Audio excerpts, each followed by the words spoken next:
ಅನುದಿನದ ಆಹಾರ ಆಗಸ್ಟ್ 6 ಗುರುವಾರ.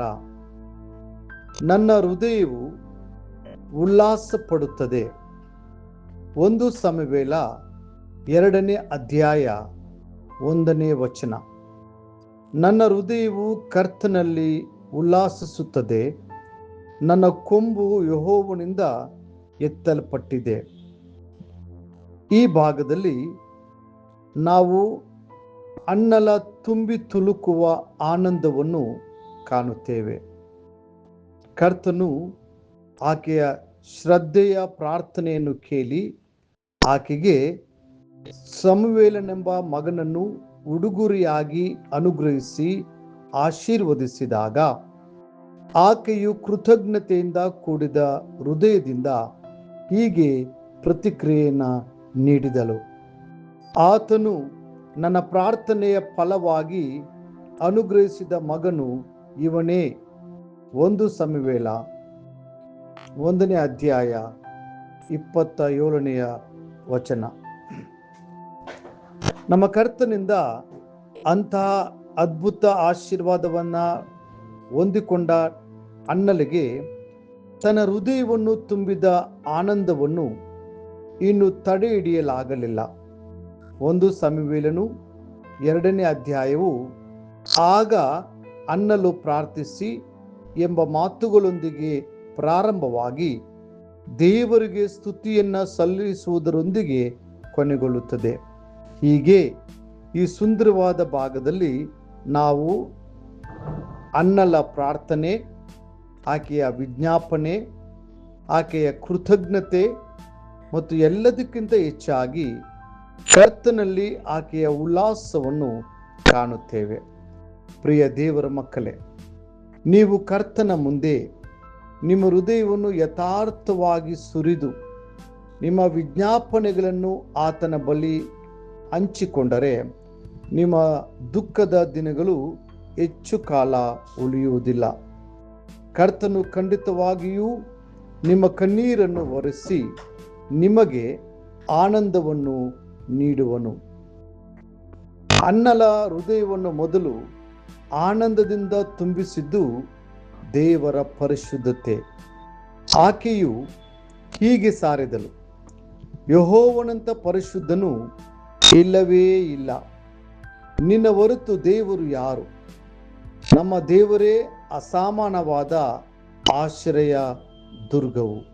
1 ಸಮುವೇಲ 2ನೇ ಅಧ್ಯಾಯ 2ನೇ ವಚನ. ಲೋಕವು ಅನೇಕ ತತ್ವಜ್ಞಾನಿಗಳನ್ನು, ಧರ್ಮಸ್ಥಾಪಕರನ್ನು, ಋಷಿಗಳನ್ನು, ಸಾಧುಗಳನ್ನು ಮತ್ತು ತಮ್ಮನ್ನೇ ತಾವು ದೇವಮಾನವರೆಂದು ಹೇಳಿಕೊಂಡವರನ್ನು ಕಂಡಿದೆ. ಆದರೂ ಯಾರನ್ನೂ ಕರ್ತನ ಮಹಿಮೆಯುಳ್ಳ ಪರಿಶುದ್ಧತೆಗೆ ಹೋಲಿಕೆ ಮಾಡಲು ಸಾಧ್ಯವಿಲ್ಲ. ಆತನು ತಾನು ಸಂಪೂರ್ಣವಾಗಿ ಪವಿತ್ರನಾಗಿರುವುದು ಮಾತ್ರವೇ ಅಲ್ಲದೆ ತನ್ನ ಪವಿತ್ರತೆಯನ್ನು ತನ್ನ ಮಕ್ಕಳಿಗೂ ನೀಡುತ್ತಾನೆ.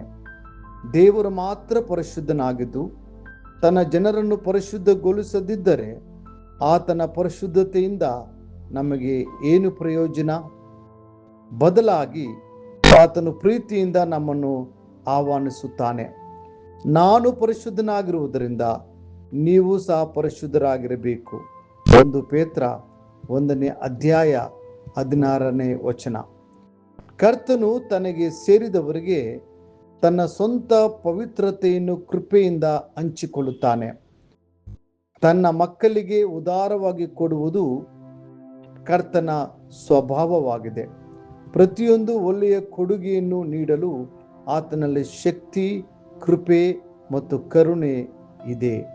ಆತನು ತನ್ನ ಜನರನ್ನು ಪವಿತ್ರಗೊಳಿಸುವುದರಿಂದ ಆತನು ಯೆಹೋವ ಮೆಕಾದೀಶ್, ನಿಮ್ಮನ್ನು ಪರಿಶುದ್ಧಗೊಳಿಸುವ ಕರ್ತನು ಎಂದು ಕರೆಯಲ್ಪಡುತ್ತಾನೆ.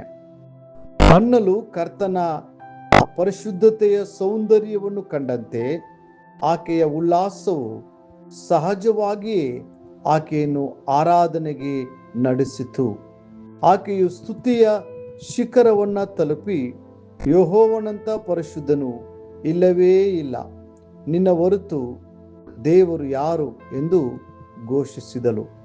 ಆದುದರಿಂದ ನೀವು ಕರ್ತನ ಪವಿತ್ರತೆಯ ಸೌಂದರ್ಯವನ್ನು ಕಾಣುವಾಗ ಆತನನ್ನು ಸ್ತುತಿಸಲು ಯಾರೂ ನಿಮ್ಮನ್ನು ಒಪ್ಪಿಸುವ ಅಥವಾ ಬಲವಂತಪಡಿಸುವ ಅಗತ್ಯವಿರುವುದಿಲ್ಲ.